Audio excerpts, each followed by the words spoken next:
Hey folks, welcome back to Stoic Quotes 365. Let's get real for a moment. Have you ever been in a situation where you feel like you're always the one initiating? You're the one who texts first, makes the calls, and tries to keep the connection alive. Yet, they don't seem to match your energy. It's frustrating, isn't it? That nagging feeling of wondering if you're doing too much, or worse, if they even care about you at all. Here's the truth. Relationships are complicated, and there's no one-size-fits-all answer. But there is a reason why they might not be reaching out. And more importantly, there are steps you can take to regain your balance and understand what's really going on. This isn't about playing games or following outdated dating rules. It's about shifting your focus, reclaiming your confidence, and creating the kind of connection where you don't feel like you're chasing someone who isn't meeting you halfway. First, let's address the elephant in the room. It hurts. When someone doesn't call or text you first, it can feel like a direct rejection. It's natural to wonder what you're doing wrong or if you're not enough. But here's the thing, often their behavior has little to do with you and everything to do with their own habits, priorities, or emotional state. That's why the first step is to pause and reframe your perspective. This isn't about blaming yourself or them. It's about understanding the dynamic at play. Think about this. When was the last time you truly stepped back and evaluated the situation without judgment? Sometimes, our feelings of frustration or insecurity cloud our judgment. We focus so much on what they're not doing that we forget to look at the bigger picture. Are they pulling away because of something you've done? Or are they simply caught up in their own world, unaware of how their lack of effort is affecting you? Now, let me share something that Stoic philosophy teaches us. We suffer more in imagination than in reality. Marcus Aurelius reminds us that our thoughts, not the situation itself, often create the most pain. When you find yourself overanalyzing their silence, ask yourself, are you assuming the worst? Are you interpreting their behavior as a reflection of your worth? Because let me tell you, your value doesn't depend on how often someone calls or texts you. It's defined by how you treat yourself and the energy you bring to the table.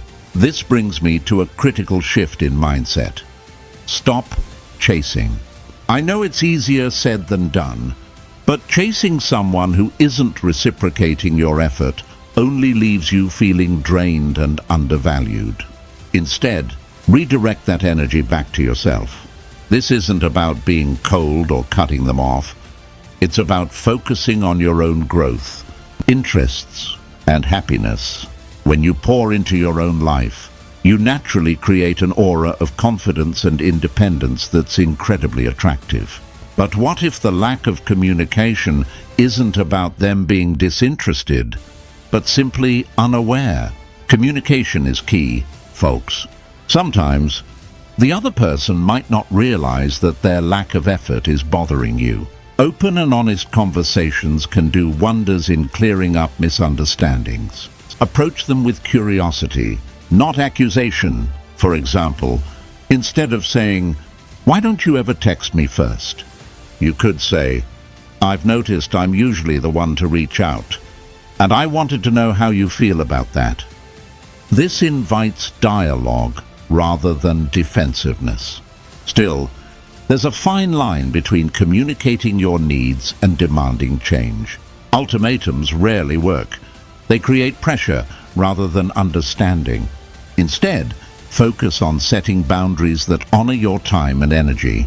For instance, if you feel like you're always initiating, you might decide to step back and see if they take the lead. This isn't about manipulation. It's about respecting yourself enough to let the relationship balance itself naturally.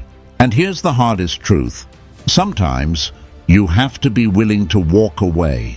If someone consistently shows you that they're not willing to meet you halfway, it's okay to let go.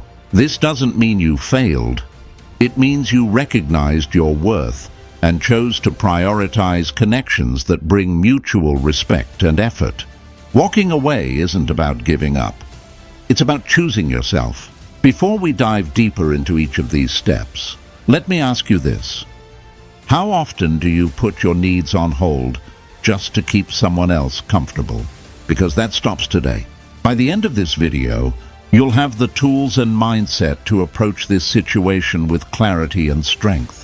And trust me, once you shift your focus from chasing to receiving, everything changes. If you're finding value in this already, do me a quick favor. Hit that subscribe button and turn on notifications.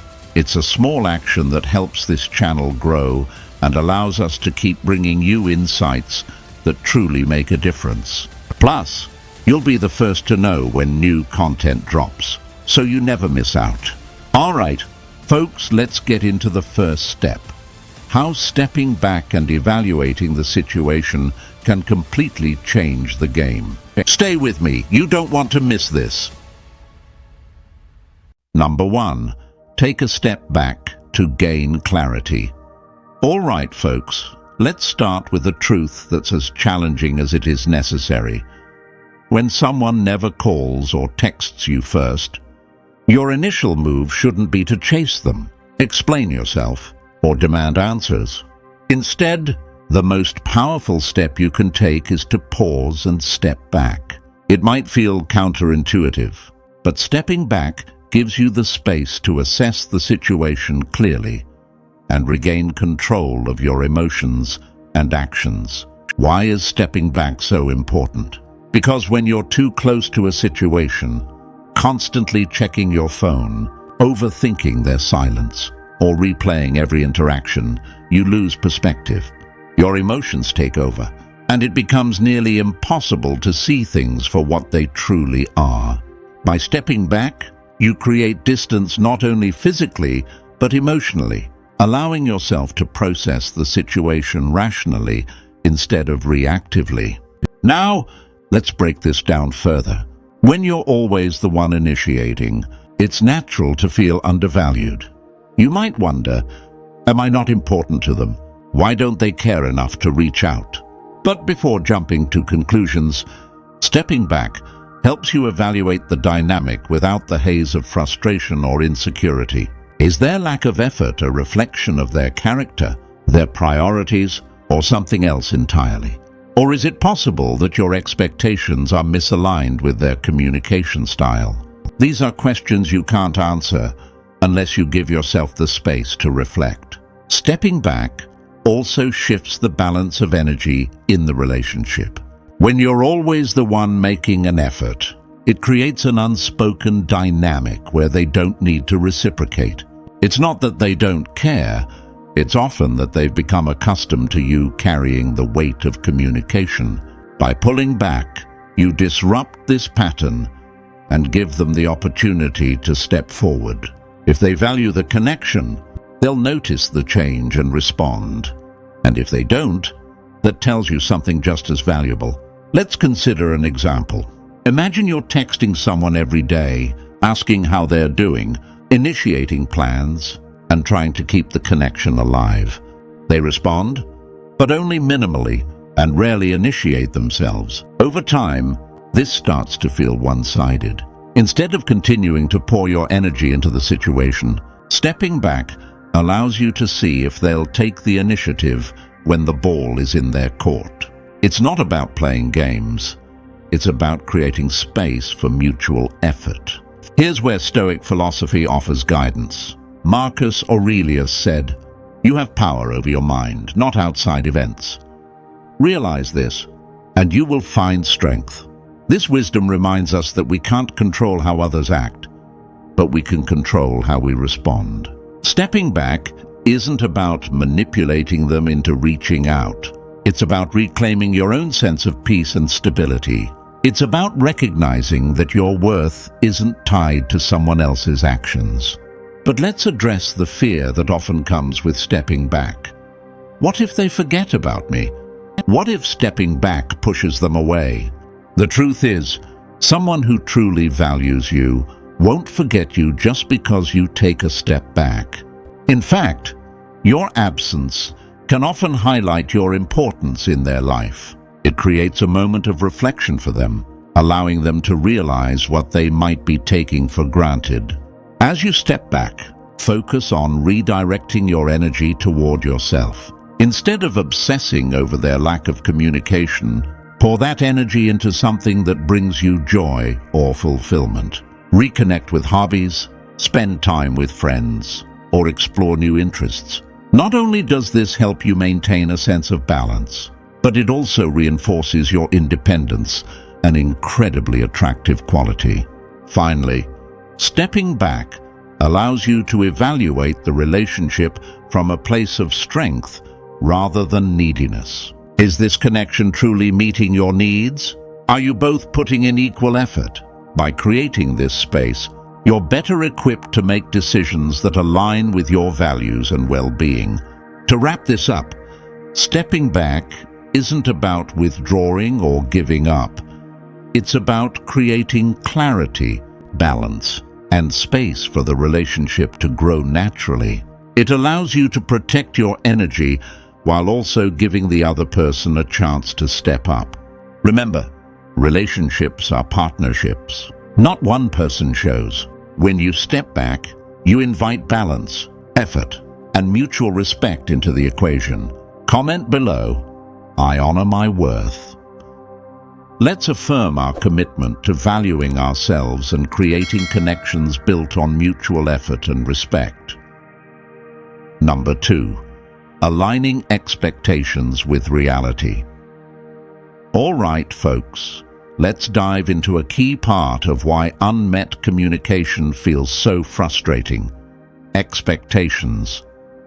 When someone doesn't call or text you first, it's often not just their silence that stings. It's the gap between what you expect and what they deliver. This gap can create disappointment, doubt, and even resentment if left unchecked. So, how can you assess your expectations and bring them into alignment with reality? First, let's acknowledge something universal. We all have expectations in relationships, whether we realize it or not. These expectations come from our past experiences, values, or even cultural norms. Maybe you grew up seeing couples who were always in constant communication, so now you equate frequent texting with care and love. Or maybe you've been in relationships where the other person was proactive, so now you expect the same from everyone you meet. But here's the thing, not everyone communicates the same way, and that's okay. Some people are naturally less expressive or prefer different rhythms of interaction. That doesn't necessarily mean they care less. It just means their style doesn't match what you've come to expect. Recognizing this is the first step to letting go of unnecessary frustration. Now, let's dig deeper. Expectations are often unspoken rules we impose on others. For example, you might think, if they care about me, they should text me every morning. While this seems reasonable from your perspective, the other person might not even realize this is something you value. This disconnect isn't about right or wrong. It's about understanding that everyone brings different experiences and assumptions to the table. So, how can you assess your expectations without compromising your needs? Start by asking yourself a few key questions. Where did this expectation come from? Is it realistic or fair in this context? Have I communicated this expectation, or am I assuming they should just know? Answering these questions can help you distinguish between reasonable expectations and those that might need to be adjusted. For instance, expecting someone to communicate openly about their feelings is healthy, but expecting them to anticipate your needs without you expressing them might set you up for disappointment. Here's a practical tip. Take note of their communication patterns without judgment. Are they consistent in other ways, even if they don't initiate texts? Do they show care through actions rather than words? Sometimes, the issue isn't a lack of effort, but a difference in how that effort is expressed. For example, maybe they're not a texter, but they make an effort to spend quality time with you in person. Recognizing these alternative forms of connection can shift your perspective and help you appreciate the ways they do show up. But what if your expectations are reasonable and they're still not being met? This is where communication comes in. Rather than assuming they don't care, open a dialogue to understand their perspective. You might say something like, "I value communication, and I've noticed I'm usually the one reaching out first. I'm curious about how you feel about staying in touch." This approach is non-confrontational and invites them to share their thoughts. At the same time, remember that adjusting expectations doesn't mean lowering your standards. It's about finding a balance between understanding their communication style and honoring your own needs. If their behavior leaves you feeling consistently undervalued, it's worth considering whether the relationship aligns with what you truly want. The Stoics remind us to focus on what we can control. Epictetus said, "It's not what happens to you, but how you react to it that matters." In relationships, this means shifting your energy from trying to change someone else to managing your own expectations and reactions. By doing so, you free yourself from unnecessary stress and create space for a healthier, more balanced connection. And here's the important part.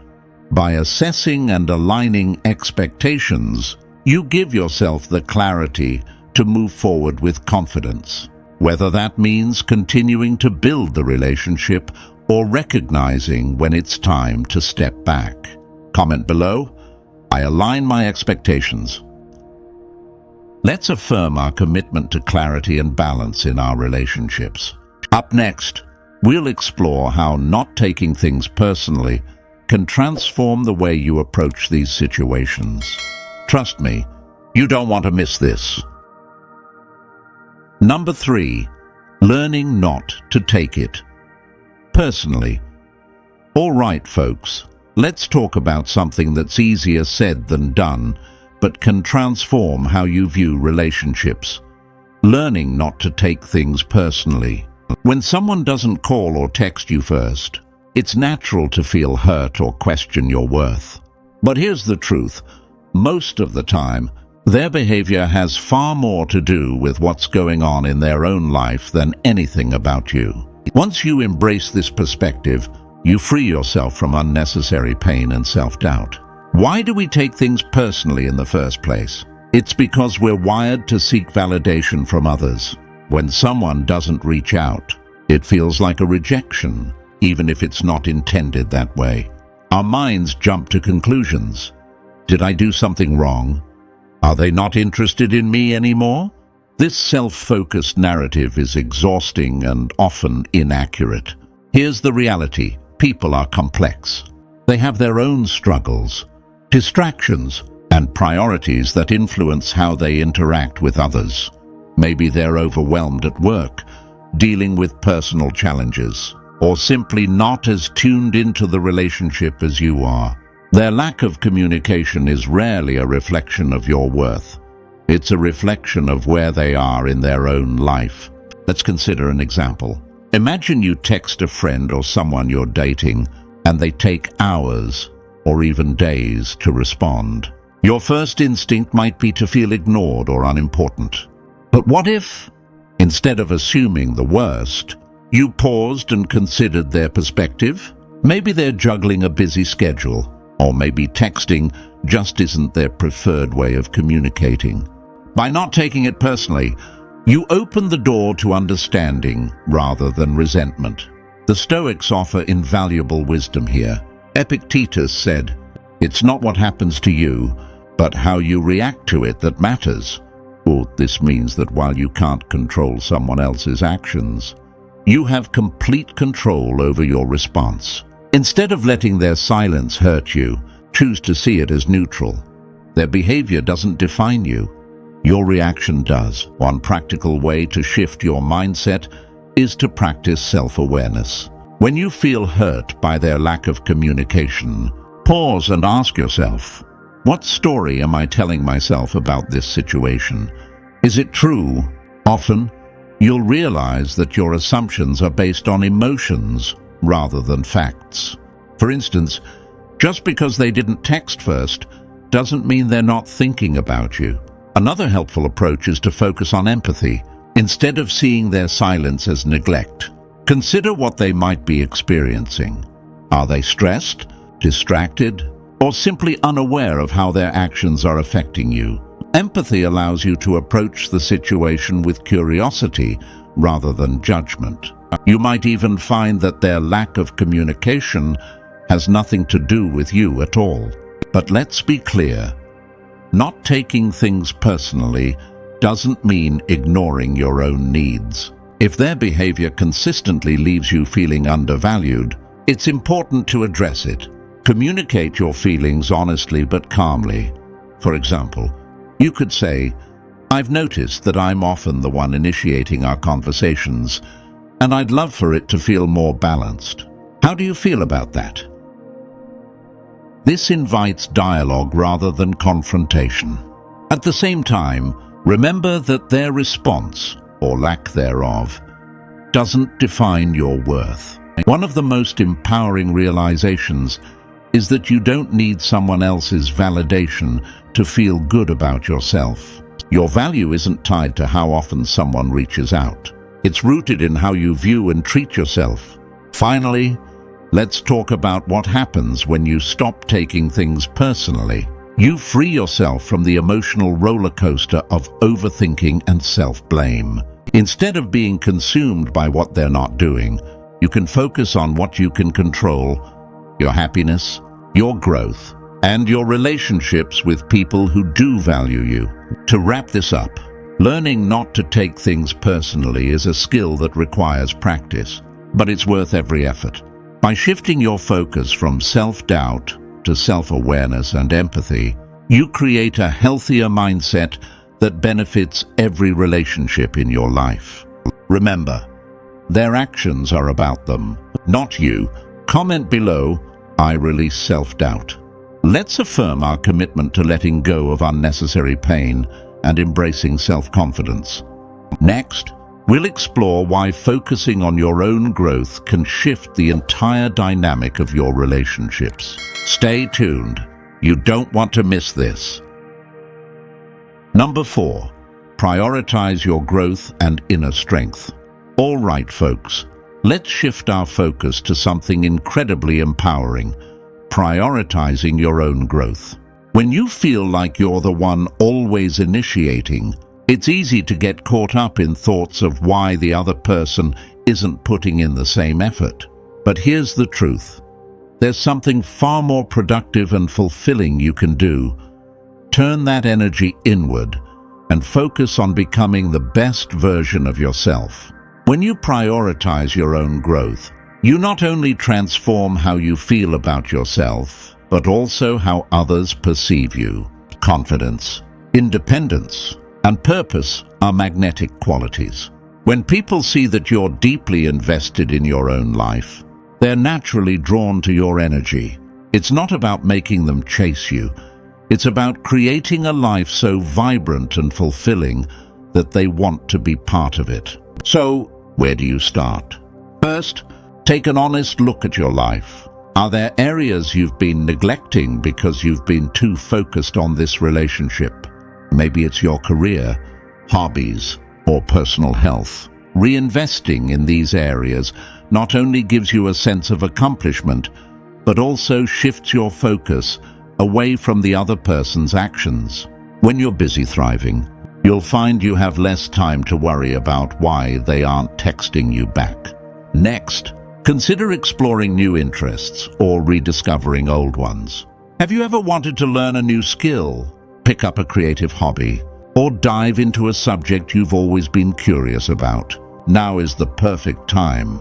Not only does this enrich your life, but it also expands your world in ways that make you more dynamic and interesting.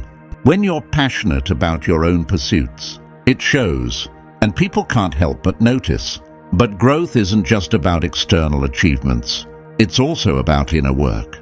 This is where Stoic philosophy can be your greatest ally. The Stoics teach us to focus on what we can control, and let go of what we can't. Marcus Aurelius wrote, "You have power over your mind, not outside events. Realize this, and you will find strength." In relationships, this means shifting your energy from trying to change someone else to strengthening your own mindset and emotional resilience. For example, if you're feeling hurt by their lack of communication, take a moment to reflect. Are you seeking validation from their actions? Are you tying your self-worth to their responses? If so, it's time to reclaim that power. Remind yourself that your value isn't determined by how others treat you. It's rooted in who you are and how you show up in the world. As you focus on your own growth, you'll start to notice a powerful shift in the dynamics of your relationships. When you're grounded in your own sense of purpose and confidence, you stop seeking approval or validation from others. This doesn't mean you don't care about their presence in your life. It means their actions no longer dictate your happiness or self-esteem. This sense of independence is incredibly attractive and often inspires others to step up and meet you at your level. Let's talk about another important aspect of growth: setting healthy boundaries. When you prioritize your own well-being, you naturally develop a clearer sense of what you will and won't tolerate in relationships. This doesn't mean cutting people off or building walls. It means valuing your time and energy enough to protect it. When someone sees that you respect yourself, they're more likely to respect you in return. Lastly, remember that growth is a journey, not a destination. There will be days when you feel strong and empowered, and there will be days when doubts creep in. That's okay. What matters is that you're taking consistent steps toward becoming the person you want to be. Over time, the changes you make will not only benefit you, but also enhance the quality of your relationships. To wrap this up, prioritizing your growth isn't about ignoring the other person or pretending not to care. It's about recognizing that your happiness and fulfillment come from within, not from someone else's actions. By investing in yourself, you create a life that's not only fulfilling, but also inspires others to be part of your journey. Comment below, "I choose growth." Let's affirm our commitment to becoming the best versions of ourselves. Next, we'll dive into how open communication can transform the way you navigate these situations. Stay tuned, you don't want to miss this. Number 5. Communicate openly without fear. All right, folks, let's talk about one of the most underrated yet transformative steps you can take in any relationship: open and honest communication. It might seem simple, but in reality, many people avoid having these conversations because they fear rejection, conflict, or coming across as too much. But here's the truth: clear, respectful communication is the foundation of any meaningful connection. When someone doesn't text or call you first, it's easy to fall into the trap of assumptions. You might think, maybe they don't care, or worse, I'm not important to them. But how often do we stop to ask the other person what they're actually feeling? Sometimes, their lack of effort isn't about you at all. It could be about their own habits, priorities, or fears. And the only way to know is to start a dialogue. Here's how you can approach this without feeling vulnerable or confrontational. First, frame the conversation as an invitation to understand each other better, not as a criticism. For example, you might say, "I value staying in touch, and I've noticed I'm usually the one reaching out first. How do you feel about that?" 3. This opens the door for them to share their perspective while showing that you're interested in creating a balanced connection, not assigning blame. Honest communication also involves expressing your needs clearly and calmly. Instead of assuming they should know what you expect, spell it out in a way that feels natural. For instance, if consistent communication is important to you, let them know why. You could say something like, I feel more connected when we both make an effort to stay in touch.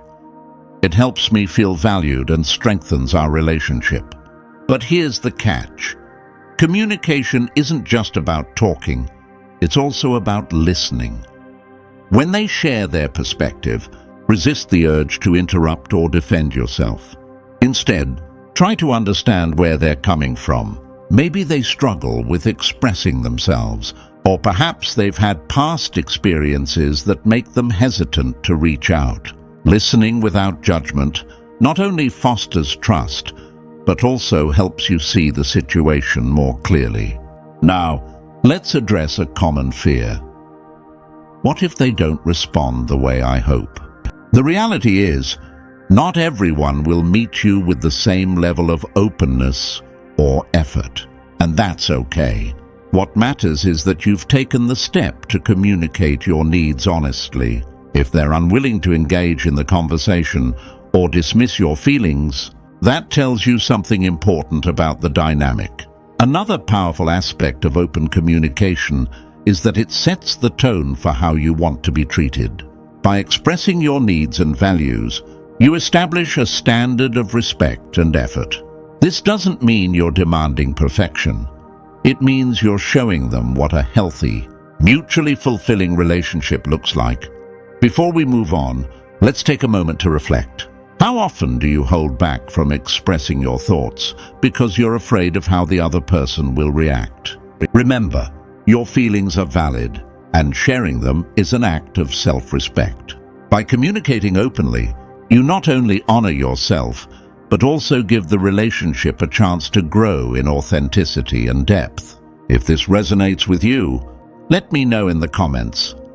I choose honesty.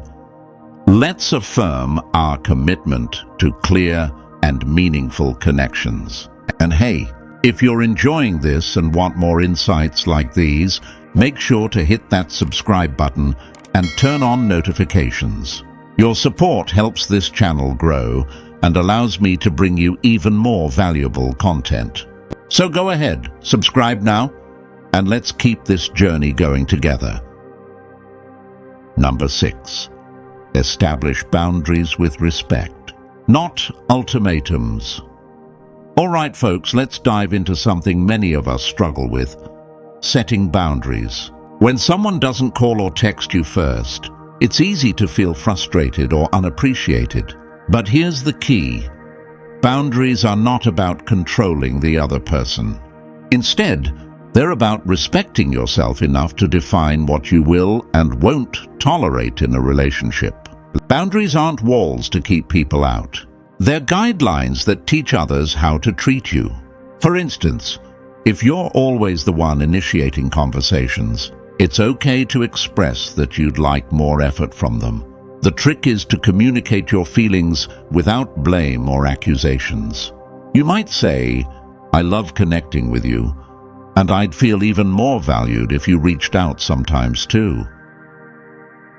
This approach shifts the focus to mutual respect and collaboration rather than making them feel attacked.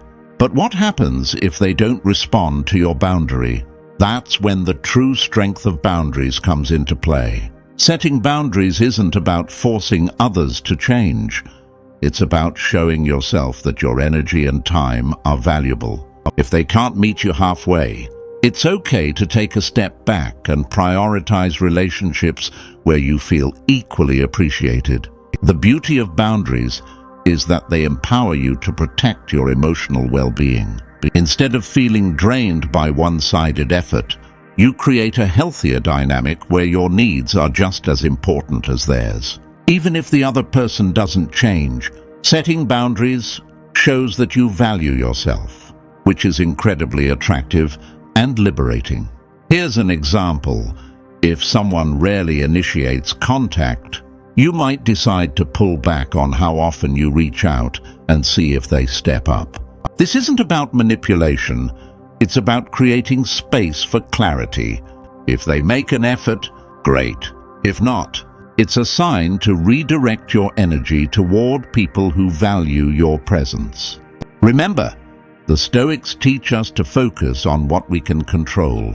Epictetus said, Know first who you are, and then adorn yourself accordingly. In relationships, this means understanding your worth and staying true to your values, even if it means making difficult decisions. Before we move on, think about this. Are there boundaries you've been hesitant to set because you fear the other person's reaction? Let me tell you, folks, the moment you start honoring your own boundaries, you'll see a shift, not just in your relationships, but in how you see yourself. Comment below, I value my boundaries. Let's commit to building connections rooted in mutual respect. Next up, we'll talk about the art of walking away when necessary and why it can sometimes be the most powerful move you make. Stay tuned. You don't want to miss this. Number 7, embrace the power of letting go. All right, folks. It's time we talk about one of the most challenging yet liberating aspects of relationships, knowing when to let go. This isn't about cutting ties impulsively or acting out of frustration. Instead, it's about recognizing when a connection no longer serves your growth, peace, or self-respect, and choosing to release it for the sake of your emotional well-being. Letting go isn't about losing. It's about choosing yourself. When someone consistently fails to match your effort, whether that's through calls, texts, or emotional investment, you're left pouring energy into a relationship that may not have the balance it needs to thrive. By letting go, you're not admitting defeat or abandoning hope. You're creating space for relationships that uplift and fulfill you. Now, why is letting go so hard? One reason is the emotional investment we've already made. You might think, but I've put so much time and effort into this. If I let go, it's all wasted. But here's a perspective shift. Holding on to something that no longer aligns with your needs doesn't make the past effort worthwhile. It prolongs the imbalance. Instead, think of letting go as honoring what the relationship taught you while stepping forward into a future where your energy is better valued. Another reason letting go feels so difficult is fear of the unknown. As humans, we're wired to seek comfort and certainty. Even when a relationship isn't meeting our needs, it can feel safer to hold on to it than to face the uncertainty of what comes next. But here's the truth. The unknown isn't something to fear. It's where growth happens. By releasing what doesn't serve you, you open the door to connections, opportunities, and experiences that better align with who you are and what you deserve. The Stoics offer powerful guidance on this. Marcus Aurelius wrote, "You have power over your mind, not outside events. Realize this, and you will find strength." In the context of relationships, this means focusing not on trying to control someone else's actions, but on mastering your own responses. Letting go isn't about giving up. It's about choosing to redirect your energy toward what you can control: your happiness, your growth, and your sense of peace. One practical step to letting go is pulling back, not to punish the other person, but to gain clarity for yourself. When you stop being the one who always initiates, you allow the dynamic to shift naturally. This space gives you a chance to observe. Does the other person step up when you step back? Or does their lack of effort become even more apparent? Either way, the answer you find helps guide your decision with clarity and confidence. It's also important to remember that letting go doesn't mean you stop caring. You can still hold positive feelings for someone while choosing to prioritize your own well-being. In fact, the act of letting go can often bring a sense of closure and peace, allowing you to look back on the relationship without bitterness or regret. Letting go isn't about erasing your feelings. It's about redirecting them toward yourself. Another powerful tool in this process is self-compassion. It's easy to blame yourself when a relationship doesn't work out. You might wonder if you could have done more, or if there's something wrong with you. But the truth is, relationships are a two-way street. If someone isn't meeting you halfway, it's not a reflection of your worth, it's a reflection of their own capacity or priorities. By letting go, you're choosing to release the weight of self-blame and embrace the truth of your value. Letting go also doesn't mean slamming the door shut. It's about creating a healthy emotional distance. You can let go of expectations without cutting off kindness. For instance, you might stop texting someone who never initiates, but that doesn't mean you have to be cold or unkind when you see them. Letting go is about finding balance. It's about caring without carrying. To wrap this up, letting go isn't about losing a connection. It's about gaining freedom, self-respect, and clarity.